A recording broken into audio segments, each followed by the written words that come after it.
Selamat datang kembali. Hari ini kita mau coba gali lebih dalam sebuah teks yang cukup unik ya, spesifik banget malah. Ini kutipan dari terjemahan kitab Fathul Izar. Iya betul, kitab yang sering dibicarakan ya, terutama soal hubungan suami istri. Nah, iya, sumber ini membawa kita ke pandangan soal hubungan suami istri dan juga signifikansi waktu-waktu tertentu gitu ya dalam konteks Islam ya, setidaknya seperti yang tertulis di dalamnya lah. Mm-mm. Jadi, misi kita kali ini itu mau coba bongkar dan pahami apa sih yang disampaikan teks ini soal tujuan pernikahan, terus gimana dia menafsirkan keleluasaan dalam berhubungan intim. Dan yang ini nih yang sering jadi sorotan. Iya, yang soal kepercayaan pengaruh waktu senggama ke apa ya, karakter atau nasib anak gitu. Itu yang biasanya paling bikin penasaran. Betul. Fokus kita pokoknya menyajikan info ini untuk Anda ya langsung dari kacamata sumber ini. Oke, mari kita mulai aja penelusurannya. Siap. Kita mulai dari yang paling dasar dulu ya. Menurut kutipan Fathul Izar yang kita pegang ini, sebetulnya esensi atau tujuan utama nikah itu apa sih? Sumber kita ini negasin ada 3 pilar utama. 3 ya? Yang pertama, pernikahan itu dilihat sebagai sarana ibadah. Jadi jalan buat mengabdi dan mendekatkan diri ke Allah SWT.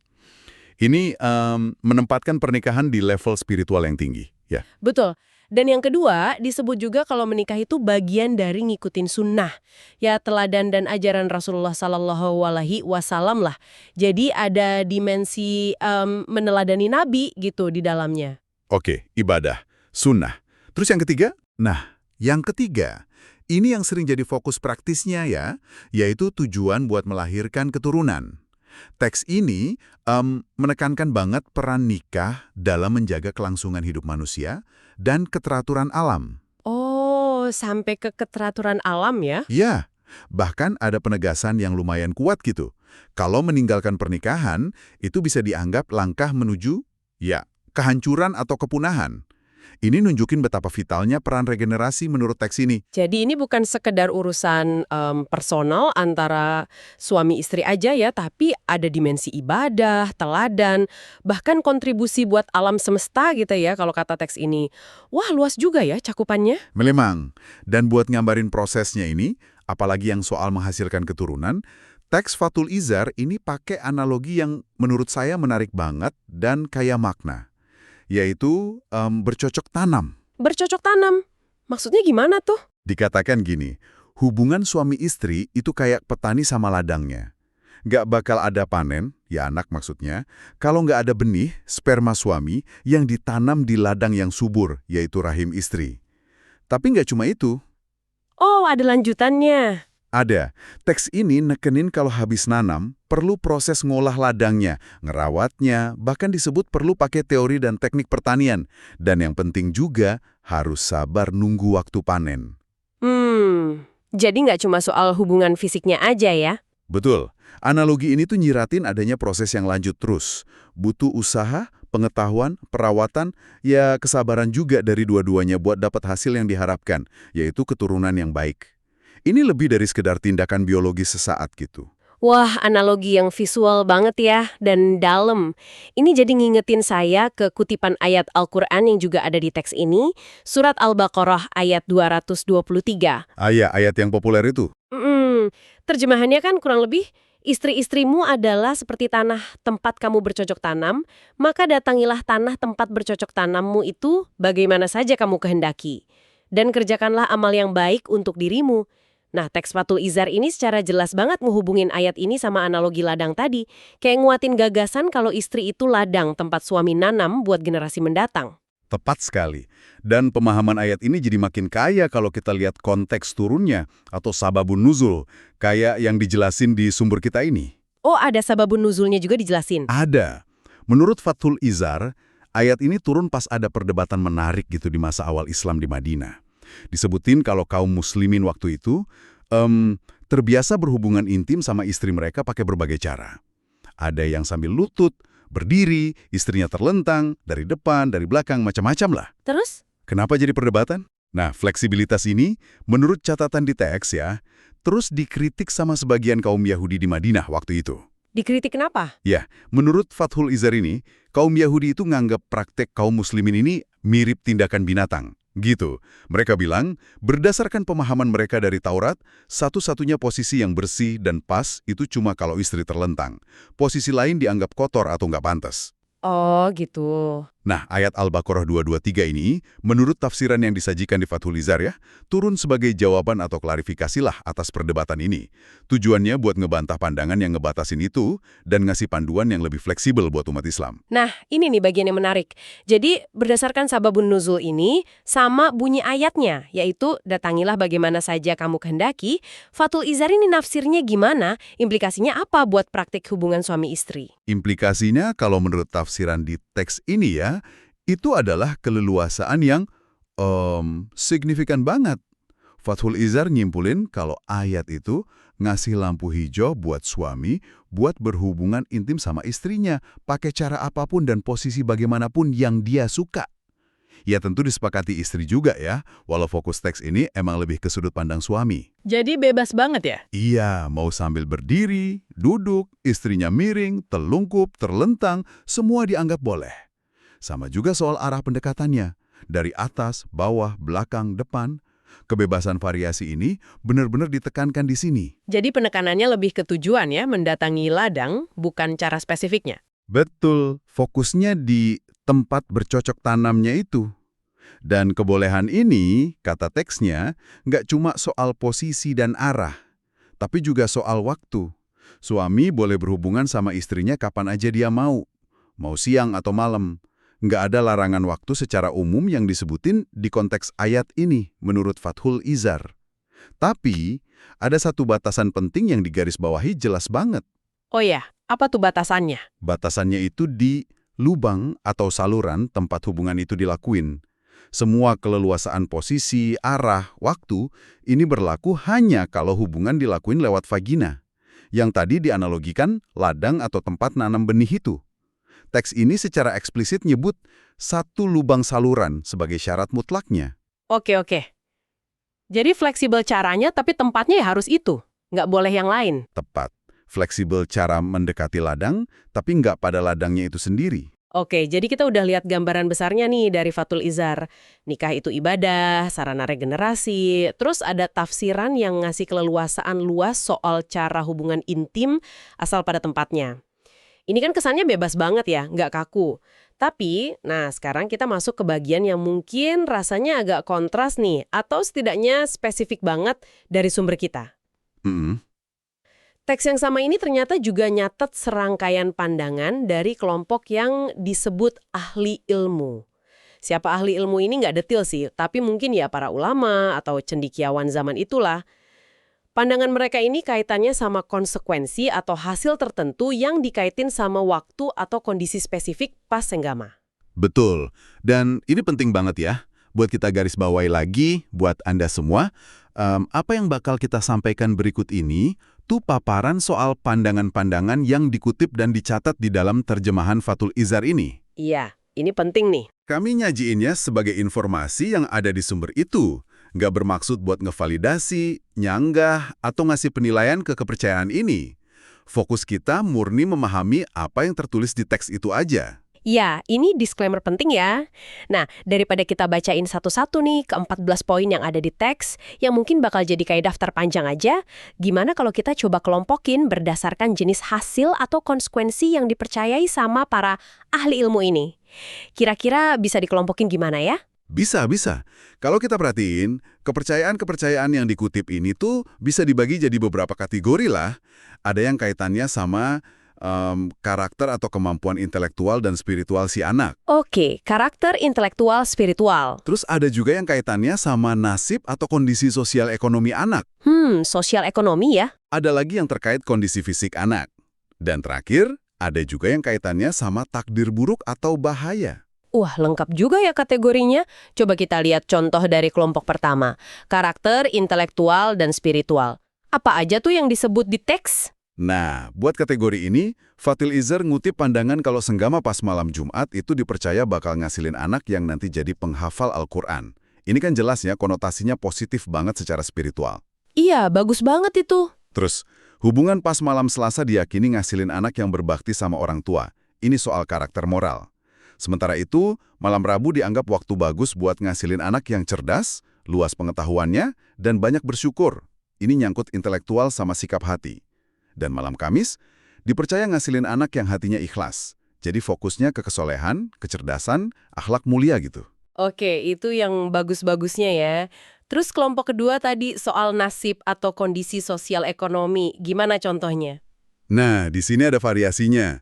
Misalnya, senggama pas malam Senin, menurut kutipan ini, bisa ngasilin anak yang fakir atau miskin.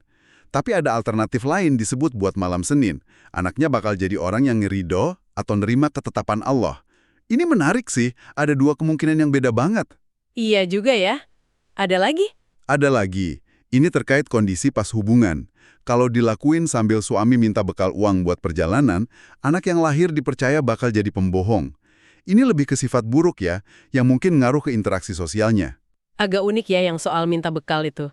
Oke, lanjut. Kelompok ketiga, terkait kondisi fisik anak. Apa aja contohnya?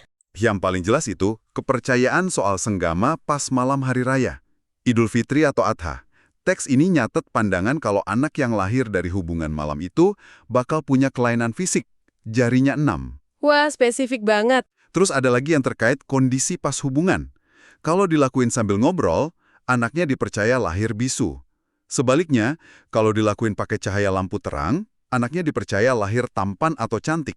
Dan kalau suami ngelihat langsung ke arah vagina istri pas hubungan, anaknya dipercaya lahir buta mata atau buta hati, nggak bisa lihat kebenaran. Jadi ada kaitan antara tindakan pas senggama sama potensi cacat fisik atau penampilan anak. Detail banget ya. Terakhir nih, kelompok keempat yang terkait takdir buruk atau bahaya. Ini kedengarannya agak serem nih. Atau bodoh gitu ya istilahnya. Terus, malam Ahad, Minggu, dikaitin sama anak yang nanti jadi pencuri atau penganiaya. Waduh. Kalau hubungan dilakuin pas gelap gulita, anaknya dipercaya jadi penyihir. Dan yang paling ekstrim mungkin ya, kalau senggama dilakuin di bawah pohon yang biasa berbuah, anak yang lahir dipercaya bakal meninggal karena terbunuh entah kena senjata tajam, besi, tenggelam, atau ketimpa pohon itu sendiri. Ini kayak nyiratin ada semacam kutukan atau nasib sial gitu yang ngikutin gue. Wow, rentangnya luas banget ya, dari harapan jadi hafiz Quran sampai takdir terbuluh di bawah pohon. Dengan nyajian contoh-contoh ini dari tiap kelompok, kita jadi bisa lihat ya jenis-jenis kekhawatiran sama harapan yang mungkin jadi dasar pandangan ahli ilmu yang dikutip Fathul Izar ini. Kayaknya nyangkup hampir semua aspek hidup ya, spiritual, moral, kecerdasan, status sosial, fisik, sampai keselamatan jiwa. Bener. Pengelompokan ini bantu kita lihat polanya tanpa harus kejebak daftar panjang. Ini nunjukin betapa dalam tradisi pemikiran yang dikutip ini, momen konsepsi itu dianggap krusial banget dan dipengaruhi banyak faktor waktu dan kondisi dengan dampak jangka panjang yang signifikan ke anak yang bakal lahir. Sekali lagi ya, ini gambaran dari apa yang kecatat di sumber kita. Dan ini menarik ya, gimana dalam satu teks yang sama kita nemuin di satu sisi penekanan ke keleluasaan dan fleksibilitas berdasarkan tafsir Quran, tapi di sisi lain juga ada catatan rinci soal aturan waktu dan kondisi yang spesifik banget dari ahli ilmu ini. Iya, kayak dua kutub gitu ya. Nah, apakah teks Fathul Izar ini sendiri nyoba ngejelasin atau ndamain potensi ketegangan antara dua pandangan ini? Ada nggak sih diskusi di dalamnya soal gimana memahami keleluasaan umum versus aturan spesifik ini? Kalau berdasarkan kutipan yang kita punya sih, teks Fathul Izar ini kayaknya lebih berfungsi sebagai kompilator atau pencatat aja gitu.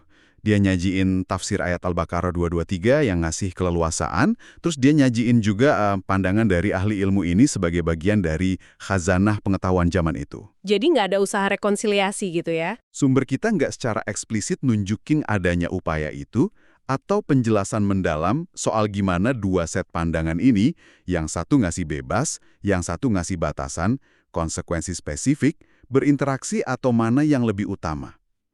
Teks ini kayaknya nyajiin dua-duanya aja sebagai info yang ada dan beredar waktu itu.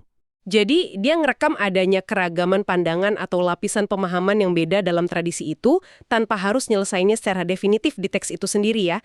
Ini menarik juga sih sebagai cerminan gimana pengetahuan atau keyakinan bisa diturunkan. Bisa jadi gitu. Teks ini jadi kayak jendela lah buat ngintip kompleksitas pemikiran zaman itu.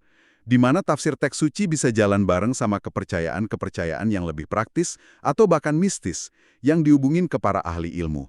Baik, oke. Mari kita coba tarik benang merahnya nih sebelum kita tutup ya. Dari penelusuran kita ke kutipan terjemahan Fathul Izar ini kita dapat beberapa poin penting. Pertama, pemahaman mendalam soal tujuan nikah dari kacamata teks ini. Sebagai ibadah, sunnah, dan penting banget buat kelangsungan hidup manusia dan alam. Betul. Kedua, adanya penafsiran ayat Quran yang ngarah ke fleksibilitas yang lumayan signifikan soal cara, posisi, dan waktu hubungan intim, tapi ada batasan utama di tempatnya, vagina. Mhm. Dan yang ketiga, yang tadi cukup dominan kita bahas ya, karena uniknya, itu adalah pencatatan serangkaian kepercayaan spesifik dari ahli ilmu soal hubungan erat antara waktu atau kondisi pas senggama dengan potensi sifat nasib atau kondisi fisik anak yang bakal lahir. Rentangnya luas banget tadi ya? Iya, dari harapan kesalehan sampai khawatir nasib buruk. Adanya catatan ini di teks yang sama dengan penekanan fleksibilitas tadi, itu nunjukin ada lapisan-lapisan pemahaman atau tradisi beda yang kerekam di dalamnya. Nah, buat Anda sebagai pendengar nih, apa sih pentingnya tahu hal ini? Penelusuran ini ngasih Anda akses ke salah satu sudut pandang dalam khazanah Islam soal aspek hidup yang privat banget dan fundamental. Iya, ini nunjukin gimana teks agama atau kitab klasik itu bisa ngebahas detail-detail yang spesifik banget dalam hidup sehari-hari, termasuk ya hubungan intim ini. Lebih jauh lagi, ini nunjukin gimana kepercayaan tertentu, kayak soal waktu baik atau kondisi ideal buat konsepsi, itu bisa berkembang dan dicatat dalam sebuah tradisi pemikiran ya. Betul. Ini jadi bagian dari rekaman sejarah, intelektual, dan sosial budaya lah. Lepas dari gimana kita nilai validitas kepercayaan itu sekarang ya, mempelajarinya itu ngasih kita pemahaman soal gimana masyarakat zaman dulu mungkin memahami dan ngatur aspek hidup mereka. Termasuk harapan dan kekhawatiran apa yang mereka proyeksikan ke generasi berikutnya. Jadi, apa artinya semua ini buat Anda? Ya ini sekilas potret pemikiran dari satu sumber spesifik aja, bukan gambaran utuh pastinya, tapi sebuah fragmen yang menarik dari mozaik pemahaman yang lebih besar soal pernikahan, seksualitas, dan harapan dalam konteks tradisi Islam, sebagaimana dicatat di Fathul Izar ini. Nah, sebagai penutup nih, kami mau ninggalin satu pertanyaan buat Anda renungkan yang muncul dari diskusi kita hari ini. Silakan. Mengingat adanya keragaman pandangan, bahkan dalam satu tradisi kayak yang kita lihat sekilas di Fathul Izar ini, antara keleluasaan umum sama aturan spesifik waktu kondisi, menurut Anda, gimana sih kepercayaan kayak gini berfungsi di masa lalu? Apa cuma mitos aja? Atau jangan-jangan punya fungsi sosial buat ngebentuk perilaku, harapan, atau mungkin ngasih rasa kontrol atas masa depan yang nggak pasti? Menarik pertanyaannya. Dan lebih jauh lagi, apakah gagasan soal waktu yang tepat atau kondisi ideal buat mulai sesuatu yang penting kayak konsepsi anak ini, itu masih ada resonansinya nggak sih dalam cara kita mikir atau bertindak hari ini? Walaupun mungkin bentuk atau konteksnya udah beda banget ya. Sebuah pertanyaan buat direnungkan lebih lanjut lah.